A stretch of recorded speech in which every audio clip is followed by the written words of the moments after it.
Hello दोस्तों, आप सभी का स्वागत है हमारे यूट्यूब चैनल फैंटास्टिक मैथमेटिक्स में। तो चलिए आज हम क्लास 10th मैथमेटिक्स का चैप्टर 5 अर्थमेटिक प्रोग्रेशन की एक्सरसाइज 5.2 का क्वेश्चन नंबर 18 करेंगे। तो क्वेश्चन नंबर 18 में उन्होंने हमसे क्या कहा है, ये उन्होंने कौन है, ये उन्होंने है जिन्होंने इन्होंने किताब लिखी है, मतलब एनसीईआरटी के ऑथर। तो एनसीईआरटी के ऑथर ने हमसे इस क्वेश्चन में क्या पूछा है, उन्होंने कहा है the sum of the 4th and 8th term of an AP is 24, ठीक है, and the sum of the 6th and 10th term is 44। Find the first 3 terms of the AP. मतलब आपको यहाँ पे दो टर्म्स का सम दे रखा है। पहला दे रखा है A4 प्लस A8, वो किसके बराबर है 24 के। फिर दे रखा है A6 प्लस A10, वो किसके बराबर है 44 के। और आपसे पूछा है कि इस एपी की आपको फर्स्ट 3 टर्म फाइंड करनी है। तो यहाँ पर क्वेश्चन नंबर 18 में हमें दे रखा है A4 plus A8 is equal to 24। फिर दे रखा है A6 plus A7 is equal to 44, ठीक है। अब A4 का लिए मतलब A4 का फॉर्मूला लगाता तो वो होगा A प्लस 3D प्लस ये A8 को मैं कैसे लिख सकता हूं, A plus 7D is equal to 24। अब A से A को ऐड करो तो ये हो जाएगा 2A, 3D में 7D को प्लस करो तो ये हो जाएगा 10D इज इक्वल टू 24। अब इधर से क्या करो, 2 को कॉमन निकालो, ठीक है। तो जब मैंने 2 को कॉमन निकाला तो ये हो जाएगा A plus 5D is equal to 24, ठीक है। अब ये जो 2 है वो 24 के डिवाइड में जाएगा तो ये हो जाएगा A plus 5D is equal to 24 divided by 2। इसके बाद ये हो जाएगा A plus 5D is equal to 12। तो ये आपकी क्या गई, फर्स्ट लीनियर इक्वेशन आ गई, ठीक है। Linear equation in 2 variable. तो ये जो मैंने चैप्टर इसका करा रखा है, वहां पर मैंने इसको डिटेल में इसको सॉल्व करना भी सिखाया। अगर आपको ये नहीं आता तो आप वहां पे जाके देख लेना, नहीं तो मैं यहाँ पर भी इस वीडियो में इसे करके दिखाऊंगा। अब हमारी फर्स्ट इक्वेशन आ गई। सेकेंड इक्वेशन किससे बनेगी, इससे बनेगी। तो A6 प्लस A6 प्लस यहाँ पर ये A10, सॉरी, ठीक है, सम ऑफ 6 and 10 टर्म, ठीक है। एक बार मैं चेक कर लेता हूं।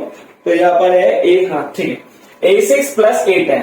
तो यहाँ पर A6 प्लस A10 किसके बराबर है 44 के। A6 को मैं लिख सकता हूँ A प्लस 5D और इसको मैं लिख सकता हूँ A plus 9D is equal to 44।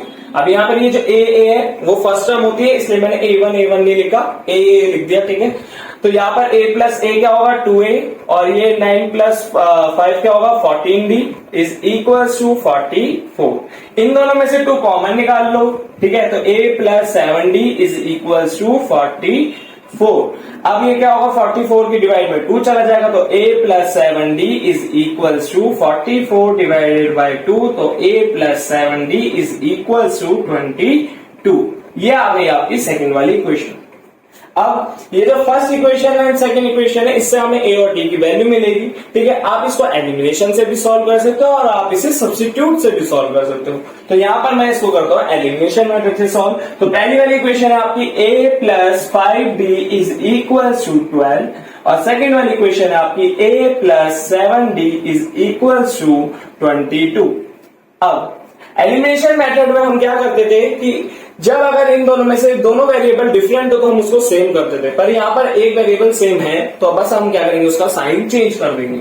तो यहाँ पर ये प्लस का है तो ये माइनस का, ये प्लस का है तो ये माइनस का, ये भी प्लस का है तो ये भी माइनस का। A से A देखो कैंसिल हो रहा है, 5 में से 7 गए, मतलब 7 में से 5 गया तो आपको बचेगा 2D और जो कि 7 बड़ा है तो इसलिए यहाँ पर आएगा माइनस का साइन। ऐसे ही 22 और 22 में से 12 को घटाएंगे तो आपका आंसर आएगा 10, ठीक है, पर माइनस का, माइनस से माइनस करता है D is equal to 10 divided by 2।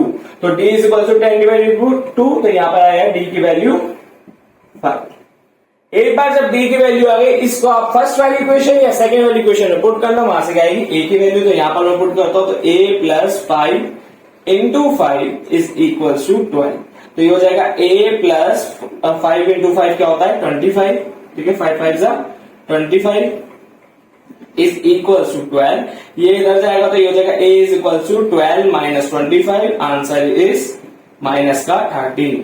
तो फर्स्ट टर्म मतलब यही जो a है वो क्या है, a1 है। तो फर्स्ट टर्म आपकी क्या है, फर्स्ट टर्म है आपकी 13। सेकंड टर्म कैसे आएगी, सेकंड टर्म आएगी आपकी, देखो d का फॉर्मूला लगाओ, a2 माइनस a1 होता है, ठीक है। यहाँ पे d रख दो, d आपका 5 हो गया, a2 हमें निकालना ही है, a1 की जगह पे 13 रख दो, ये 13 इधर को जाके क्या हो जाएगा आपका माइनस का 13 है, तो एक तो माइनस यहाँ पर है और एक माइनस इसके अंदर लगाओ, तो ये माइनस माइनस प्लस, तो a2 is equal two plus का 13 और ये 5। अब इधर जाके क्या हो जाएगा माइनस का 13, तो ये हो जाएगा 13, ठीक है, माइनस का प्लस का 5 इज इक्वल टू a2। यहाँ पर क्या आएगा आपका आंसर माइनस का 8। तो a2 की वैल्यू क्या हो गई माइनस का 8। फिर ऐसे क्या करना है, द्वारा डी का फॉर्मूला लगाओ, डी का क्या होता है b is equal to a3 minus a2, ये भी तो होता है। तो यहाँ पर आप क्या करोगे, d की वैल्यू पता है, a2 की वैल्यू पता है, a3 की निकल जाएगी। तो d की वैल्यू क्या है, d की वैल्यू है हमारी 5, a3 निकालना है, फिर माइनस a2 की वैल्यू क्या है माइनस का 8। यहाँ पर ये हो जाएगा a3 प्लस 8, ये हो जाएगा 5, ये हो जाएगा 5 minus 8 is equal to a3। तो a3 की वैल्यू क्या आ गई माइनस का 3, ठीक है। तो यहाँ पर हमने इसकी फर्स्ट टर्म निकाली, a1 निकाल लिया जो कि क्या है आपका माइनस का 13, ठीक है।